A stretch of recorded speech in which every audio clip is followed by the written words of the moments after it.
Do you know about the outbreak that started beneath London in 2023?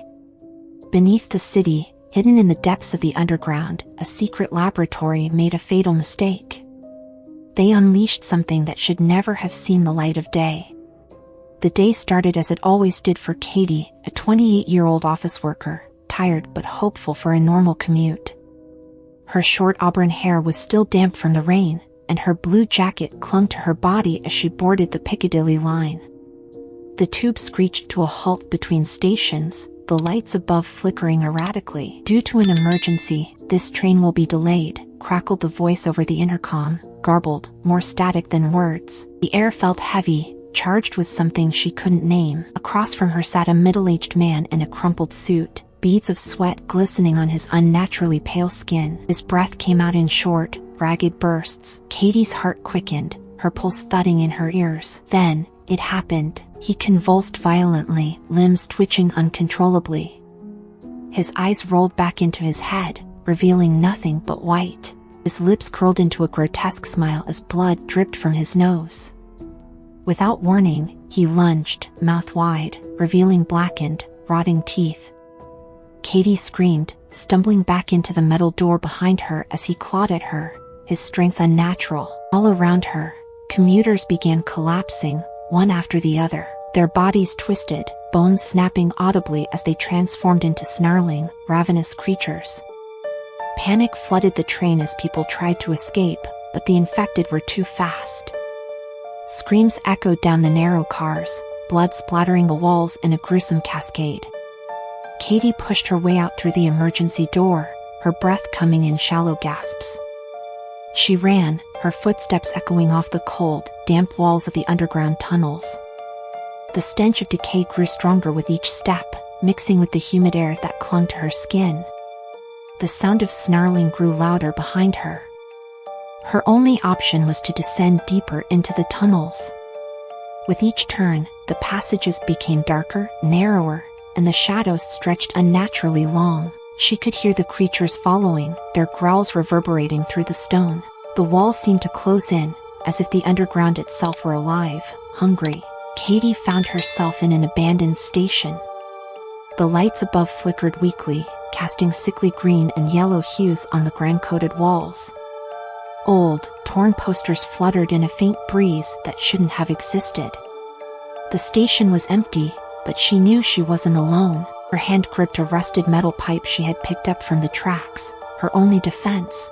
Silence was suffocating, broken only by the occasional distant shriek or the eerie scrape of metal far away. Every shadow seemed to move, every sound amplified by her fear. Her chest tightened. She wasn't sure how long she could last. Suddenly, the air shifted, heavy footsteps echoed down the platform. Katie's pulse quickened as her knuckles whitened around the pipe. She backed into a corner, her eyes darting from shadow to shadow. They were coming. From the tunnel's darkness, shapes emerged, twisted, grotesque figures, their skin hanging in rotting patches, eyes glowing with a feral hunger. She could hear their raspy breaths, smell the rancid stench of death that clung to their decaying bodies. Katie tightened her grip on the pipe, knowing the fight was inevitable. The creatures, now fully visible, were worse than anything she could have imagined. Their teeth gnashed, their mouths dripping with dark, thick saliva. Their clawed hands twitched as they advanced. Her heart pounded in her ears. There was no escape. The only way out was through them. The first creature lunged at her, and Katie swung the pipe with all her strength. The impact echoed through the empty station, but more were coming. They wouldn't stop. The underground was theirs now. Do you know about the collapse of England's cities in 2024? It started in the shadows beneath London, then spread faster than anyone could imagine, turning familiar places into nightmarish ruins. Birmingham fell first, then Manchester, and soon the entire country was overrun. But what happened in those early days, when survival was still possible and the infected were just beginning to rise? A 28-year-old woman with short auburn hair and a weathered blue jacket had made it out of the tunnels. Barely. But the city above wasn't any safer. The virus had spread faster than anyone could have anticipated. Within hours of the outbreak in the London Underground, reports of infections began flooding in from all over the city. As a 28-year-old woman with short auburn hair and a weathered blue jacket staggered through the empty streets of London, she saw the chaos firsthand.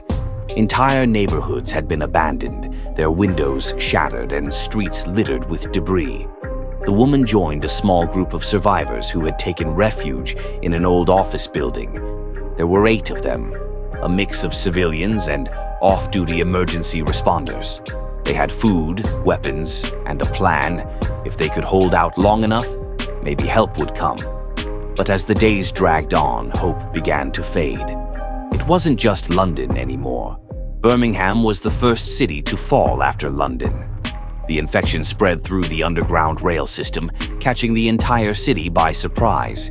People panicked, rushing to the surface in an attempt to escape, but the infection had already made it topside. By the end of the week, the infection had spread to nearly every major city in the UK. The virus wasn't just confined to the underground anymore. It had evolved, becoming airborne in confined spaces like train stations and public buildings. Those who hadn't been bitten were now falling sick just by being near the infected. The survivors listened to the radio for updates, but the news only grew worse. Quarantine zones had failed.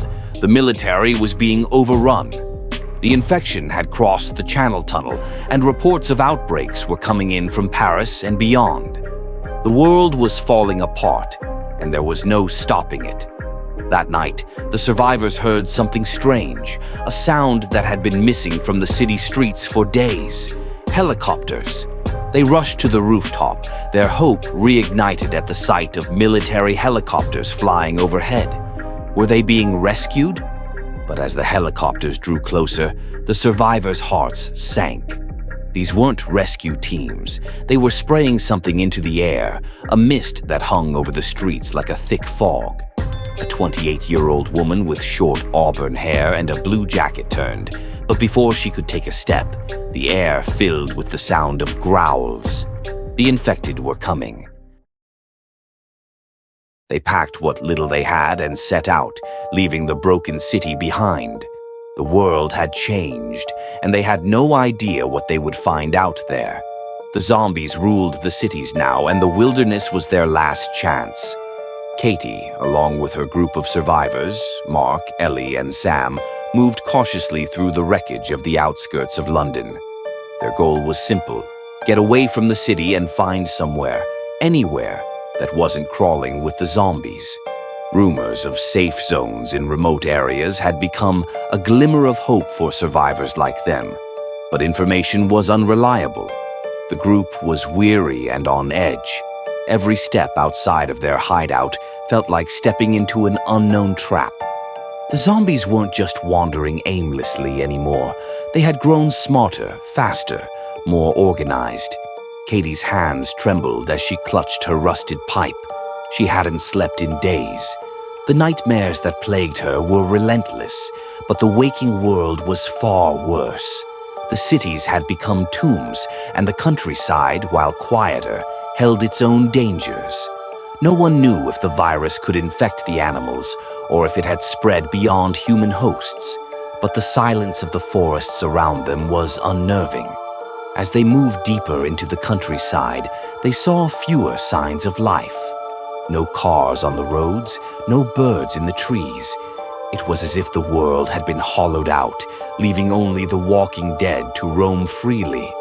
Occasionally, they would come across abandoned farms, their windows shattered and doors hanging off their hinges. They never stayed long. "We need supplies," Mark muttered, wiping sweat from his brow as they approached an isolated petrol station. The building was small and seemed untouched, its windows unbroken, but that didn't mean it was safe. Sam took a deep breath, his eyes scanning the tree line around them. "I'll check it out. You stay back," he said, slinging his rifle over his shoulder. Moments passed, then a shout. "Clear! There's food and water in here," Sam called back. Relief washed over the group as they hurried inside. The shelves were mostly empty, but there were a few cans of food and bottles of water left untouched. But then she heard it, a low, guttural growl. Katie froze, her heart pounding. The sound wasn't coming from inside the station, it was coming from outside. Through the cracked windows, she saw them, figures moving in the distance, slowly at first, then faster, lurching toward the building.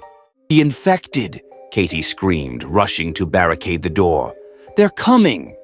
The others scrambled to help, pushing shelves and crates against the entrance as the snarling, rabid creatures slammed into the doors and windows, their decayed hands clawing at the glass.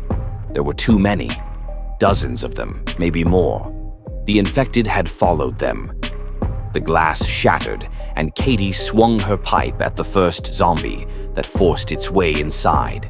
Its eyes were wild, glowing with that same feral hunger she had seen back in London. Blood spattered across the floor as she struck it down, but for every one she killed, 2 more took its place. "We can't stay here," Mark shouted, reloading his shotgun and firing into the horde. "We'll be overrun." Sam pulled Ellie toward the back door. "This way, we can make a break for it." Katie hesitated, her mind racing. They had no choice. They had to run, but where? Outside was just as dangerous. They were trapped, surrounded by the infected on all sides. With a final swing of her pipe, Katie backed toward the exit, her eyes darting between the snarling creatures and the dwindling supply of bullets in Mark's gun. They were outnumbered, outgunned, and there was nowhere left to hide. The door burst open and the group sprinted into the open air, the infected hot on their heels. The countryside, once a symbol of escape, had become a hunting ground.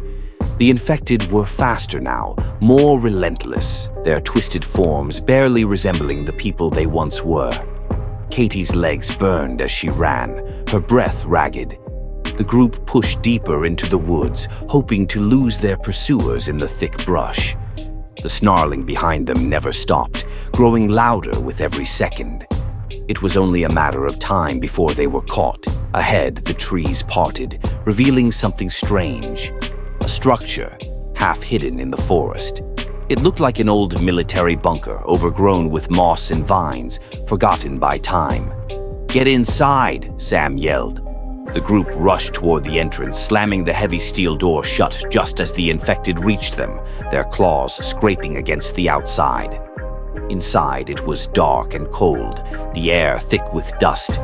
The sound of the infected pounding on the door echoed through the small space. Katie collapsed against the wall, her heart still racing. They had escaped, barely.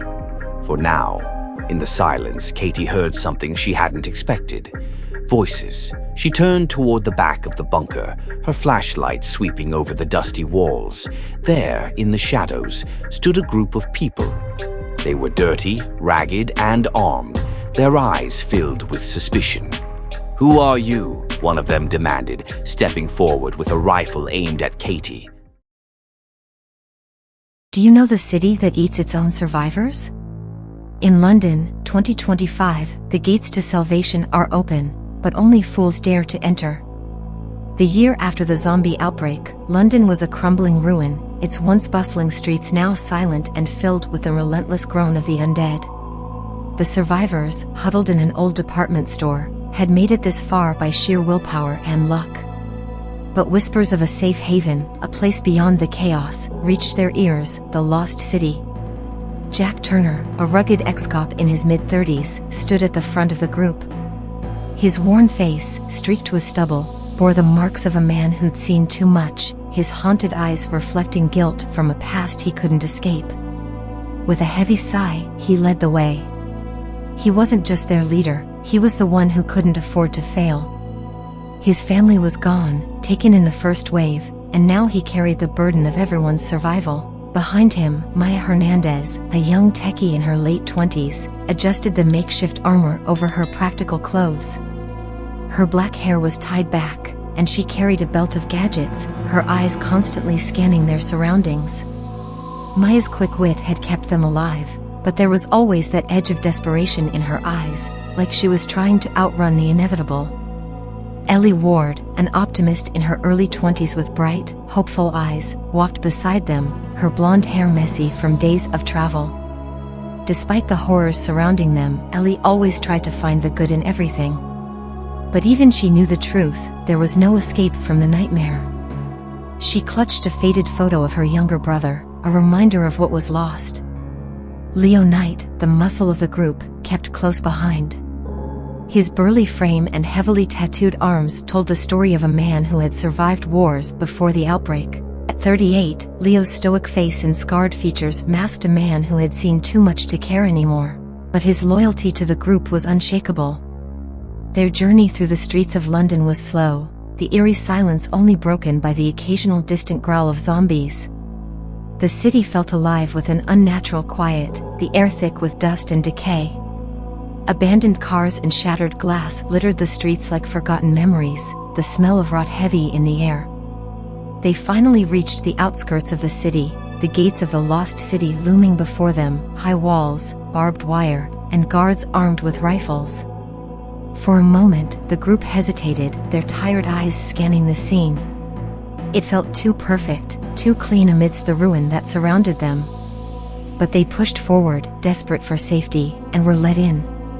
Inside, it was like stepping into another world, lush gardens, clean water, and a sense of peace that felt almost wrong. Malcolm, the leader of the lost city, stood waiting. A charismatic man in his 40s, dressed in a pristine tactical outfit, greeted them with a smile that didn't quite reach his eyes. His presence was unnerving, his words soothing, but there was something beneath the surface that unsettled Jack. Something wasn't right. "Welcome to the future of humanity," Malcolm said with a smile, but his eyes held something colder, something more calculating. As the group explored, they couldn't shake the feeling that they were being watched. The citizens of the lost city were too perfect, too eager to please. And then Ellie overheard a conversation, a whisper of forced labor, of people disappearing in the dead of night. By the time they realized the truth, it was too late. The walls that once seemed like salvation now felt like a prison. The zombies at the gates were the least of their worries. Malcolm's rule was absolute, and those who questioned it vanished, taken by the very people they thought were their protectors. That night, under the cover of darkness, Jack made a decision. They had to leave. They would fight their way out, no matter the cost. The walls that once promised safety now felt like a death sentence.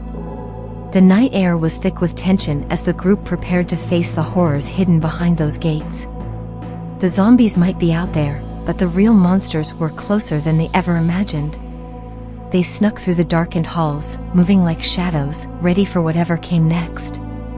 As they reached the outer gates, they heard the unmistakable sound of approaching footsteps. But these were different, familiar voices, whispering their names. Jack turned sharply. Standing in front of them was Malcolm, his smile wide and knowing. "You didn't think it would be that easy, did you?" Malcolm said, his voice low and chilling. Before Jack could react, the ground beneath them shook. The gates began to close, and from the darkness of the lost city's inner walls, figures emerged, zombies, yes, but they were different. Faster, smarter, and more coordinated. They moved with purpose, and they were coming for them. Maya cursed under her breath, pulling out her gadgets, but it was too late. The walls were closing in, and the city had transformed from a sanctuary into a cage. The last thing Jack saw before the darkness consumed them was Malcolm's cold smile. And then, nothing.